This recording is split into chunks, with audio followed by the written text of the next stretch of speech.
isang strategy po ngayon ng 11, kaya napansin niyo po every weekend, sila ang gumagawa ng sinasabi nila, may babaliktad, may sasama na sa kanila, may nag-iisip. Alam niyo po ang kudeta, ang isang essential element po dyan ay stealth o kaya yung tahimik, ibubulaga ka, magugulat ka. Di ba? So bakit sila maingay about it? One is to try to create distrust among the 13. Secondly is to create pressure. And number 3, bakit nila pinipredict? May huhulihin dyan, may arrestuhin, ganyan. Okay. Because may mga kakampi sila sa kabinete. That's very clear, no? So my point is this, no? One of their intent is to not allow the electronic or teleconferencing or any kind of online voting para pag sila majority sa floor, aagawin nila yung mga committee. At pag naagaw yung mga committee, sila na naman magdidikta ngayon kung anong pwede i-hearing o hindi. Nakita nyo po na inaalok namin ng committee, they can read their members anytime. So, nagugulat lang ako kay, let's say, kay Senator Erwin, paulit-ulit na wala daw napasa during my time and mabagal, etc. Pero nandyan na yung mga malalaking committee, hindi sila nagpapalista as members. At kung ano pa ang maipapahatid natin upang malaman kung ano ang ganap kay Mr. Saldico. 1, 2, 3, 4, 6, 7. Gawin natin 8. Yan. Ang gusto ng kamay ko, 8.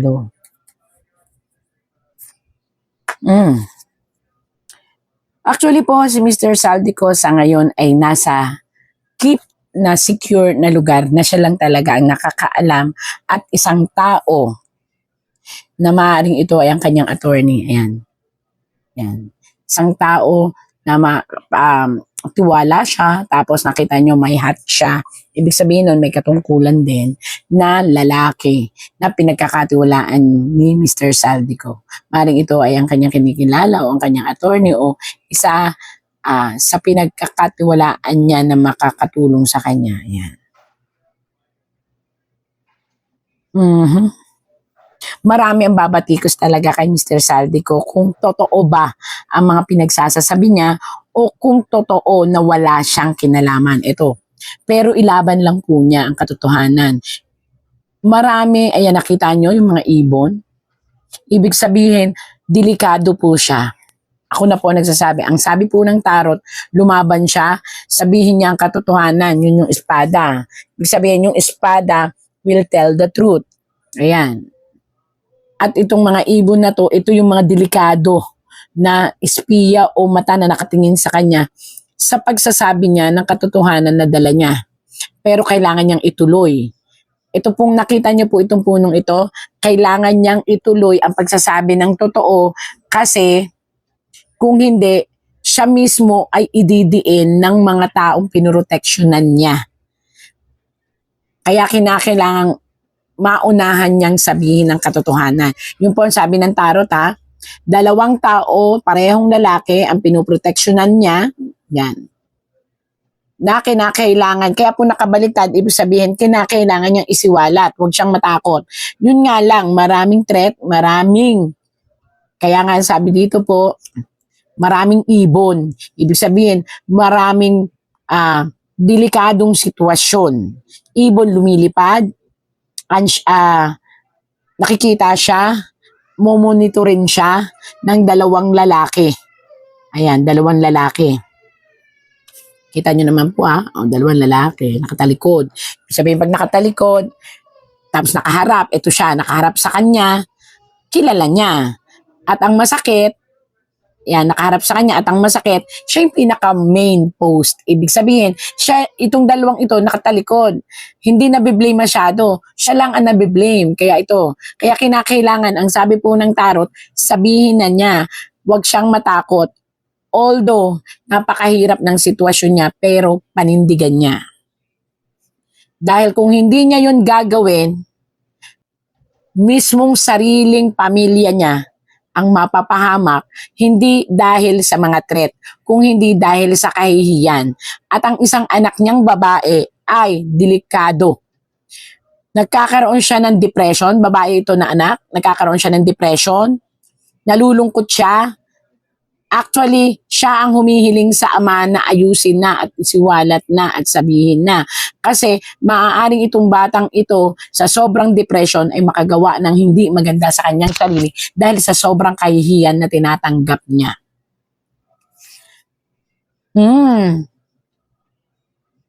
Mr. Saldico, kung naririnig nyo lang po ito. At nakita ko rin naman po ito at nakita ng buong mundo sa social media na sinabi nyo ng totoo. Panindigan nyo po. Alam nyo po ba kung bakit? Ang sabi po dito, tingnan nyo mabuti ha.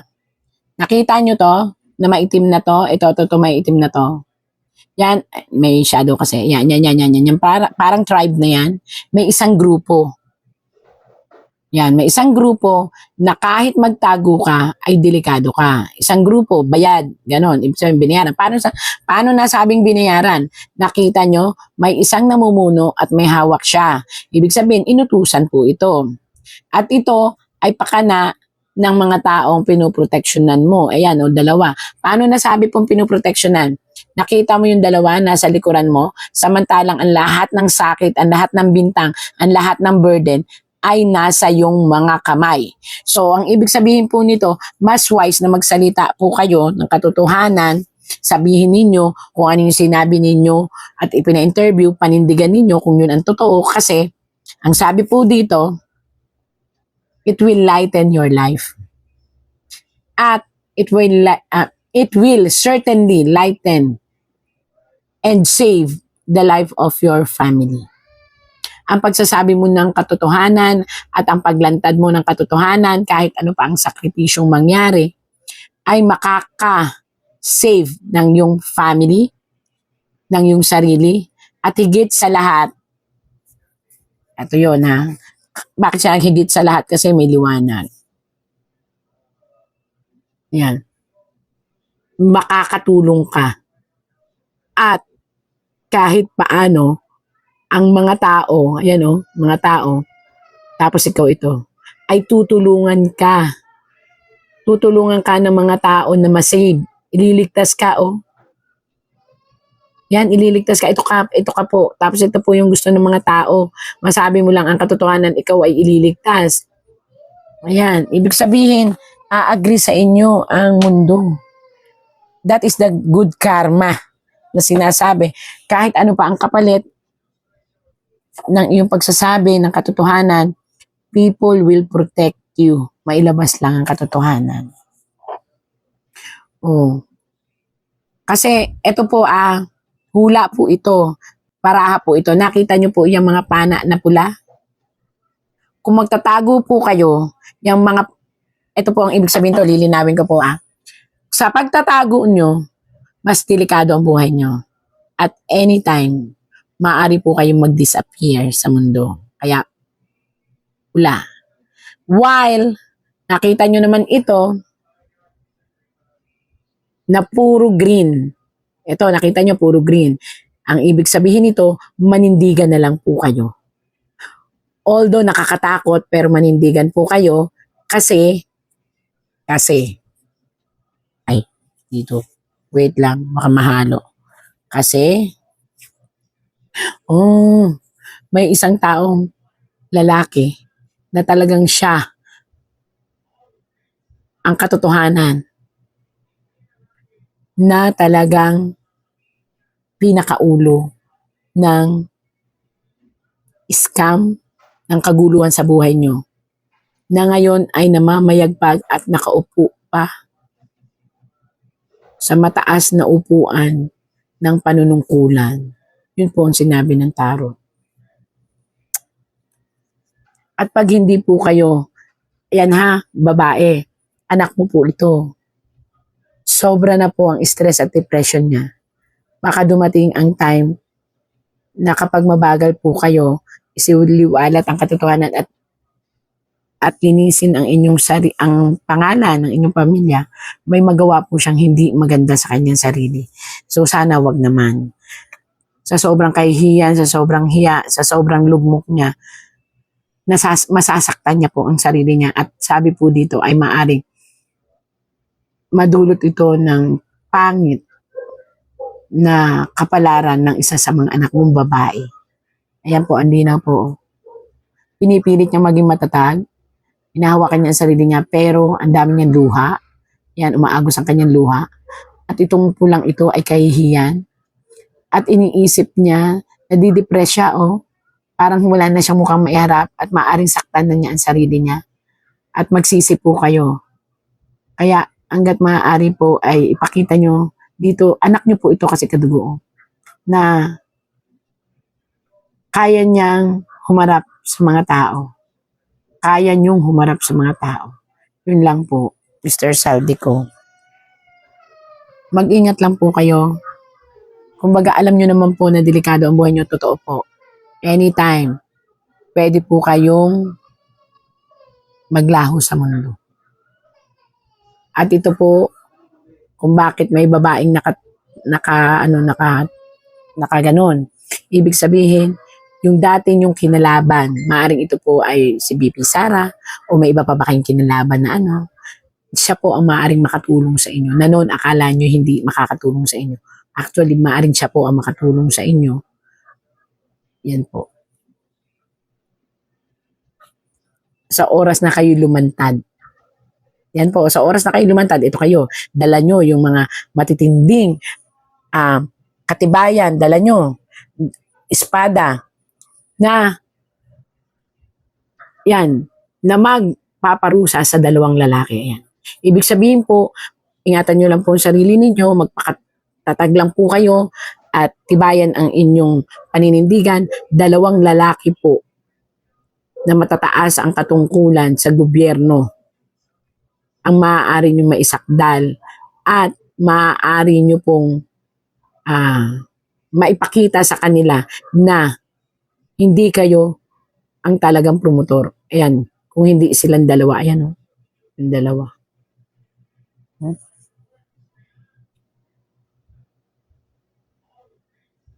Hawak, kaya po kayo nakabaliktad ay sa takot at sa kaguluhan ng isip. Pero hawak nyo po ngayon ang Pilipinas. Hawak nyo po ang makapagtuturo ng totoong may kasalanan sa paghihirap ng Pilipinas. At kapag hindi nyo sinabi ang katotohanan, ganun din po sabi dito, ang mundong hawak ninyo ay yan din ang magpapabigat sa inyo pag hindi nyo isiniliwalat. At ang sabi po dito, kaya kayo nakabaliktad, pag kayo ay dire-diretsong nagsabi ng totoo, maaaring ang buong mundo ay mabigyan pa kayo ng kapatawaran. Ayan. Kasi hindi lahat ng sinabi ninyo na wala kayong kinalaman, sabi dito sa tarot, ay paniniwalaan. Pero ayon po sa labas ng ebidensya ninyo, yun po ang magkaklaro ng pangalan nyo. Ang dami nyo pong dala, pero sa dalawang tao lang po talaga, ayan, isa, dalawa. Doon lang kayo sa gitna kumbaga parang, pero may hinahawakan po kayong isa. At ito po ay nakaupo sa trono, ayan. Ito po ay signifies ng tao. Nakita nyo, nakaupo siya sa trono. Tapos yung isa, merong nasa likod, ayan, ano po yan, one dyan, pero represent of the tao pa rin yan. Nasa gitna si Mr. Saldico, naiipit siya. Siya lang ang pinapaikot, siya lang ang pinapagalaw, pero itong dalawang ito ang talaga pong mastermind. Ayan. Ayoko na ito. Humingi po kayo ng proteksyon, matinding proteksyon, pero maniwala po kahit sa hindi, kapag nauna kayong magsalita at maisaayos, maililigtas pa po kayo ng bayan, ng mga tao. Umpisahan ko po na kahit gaano kabigat ng problema, tayo'y parating magpapasalamat sa Panginoon. God is sovereign, He is in control. Man creates the crisis, but God gives the solution. The last few weeks, there was a man-made crisis by the minority in cooperation with some people in the administration, by them trying to undermine the leadership of the Senate at pinapalabas na magulo ang Senado. Pero mas mabigat po ang usapin natin ngayon. Bakit po? Dahil may tanong po tayo. Una, has Philippine democracy died again? Pangalawang tanong, binasura po ba ang Philippine Constitution? Bakit po ito tinatanong? Simple po, ang nakalagay sa konstitusyon ng Pilipinas, pwedeng mag-conduct ng business ang Senado by a majority of all its members. Ang majority po ng 24 ay 13 po. 13 po ang numero. Yung sinasabi po nilang kaso, yung po ay ibang-iba. Nag-adjourn po kami nung nag-walk out sila. So that means they have to call the roll at kailangan 13. Yung binabanggit nilang kaso po, hinahamon ko lahat ng abogado. It is not applicable kasi doon po tuloy-tuloy yung sesyon. Tinigil tapos sinabing may continuing quorum po sila. Tayo po, malinaw na malinaw sa records, ay nag-adjourn last Tuesday at sinabi na tayo ay muling magre-resume ng alas 5 ng Lunes. So, what is the point of going through this? The question we have to ask ourselves is that, is the Constitution but a piece of paper to this administration? Has the judiciary ceased to function? Wala na bang Senado? Yun na po ba ang pananaw ng ating administrasyon? Ang tingin ba po ng 12 senador ay basta't kakampi mo ang Malacanang ay wala ng batas? Kung titingnan niyo po ang Rule 1 and 2 ng Senado na ayon to sa Philippine Constitution, para i-elect ang Senate President at ang Senate President Pro Tem o Pro Tempore ay kailangan po 13. So paano po nila alisin si Senator Loren Legarda kung 12 lang po sila?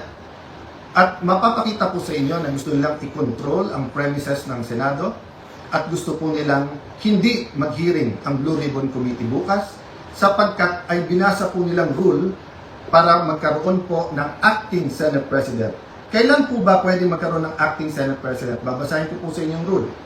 Sabi po, in cases specified in subparagraph C of Section 4 of the rule, the President Pro Tem shall serve as acting President until the Senate shall have elected a new President.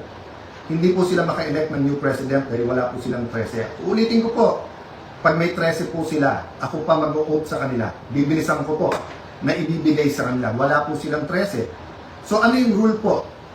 The President Pro Tempore shall discharge the powers and duties of the President in the following cases, A, B, C. But she or he shall only become acting President in the case of subsection C, which says, in the event of resignation, hindi po tayo nagre-resign. Removal, hindi po nila ako naalis. Death, buhay pa naman po siguro ako, hindi po AI to. Hindi po AI ang kumakausap sa inyo ngayon, buhay pa ho ako. Absolute incapacity, siguro naman po nakikita nyo, nakakapag-isip po ako, nakakapagsalita po ako. So wala pong ground para magkaroon ng acting president. This is an illegal coup d'etat na may kasamang pagbabasura ng ating konstitusyon. I warned everyone about this from day one. We warned everyone yesterday when we explained the use of the parliamentary tool of not having a quorum. And kaninang tanghali, habang kausap ko po si Senator Marcoleta, I asked everyone, please pray, kasi at that time, balita po namin na nag-step up sila sa pagsasabing wala na yung kaso nyo, sumama lang kayo or pumunta lang kayo ng session hall. I even got a text yesterday, pumunta lang daw ako or si Senator Loren para nga at least mag-open and close. Nangyayari po minsan yan, that's a longer story. Pero naramdaman ko na po kahapon na baka may isang dumating, so 12 plus 1 equals 13. So 12 pa rin po ngayon, ay pang-11 pa rin po. Dahil sa ating konstitusyon, sa ating rules of the Senate, kailangan pong 13. Hindi po kami nagpipilit sa kapangyarihan. I can go as Senate President, even as Senator anytime. Hindi po ba ako lang ang katangi-tangi sa mga matataas na opisyal na nung nangyari yung flood control scam ay nagsabi, ba't hindi na lang tayo lahat mag-resign?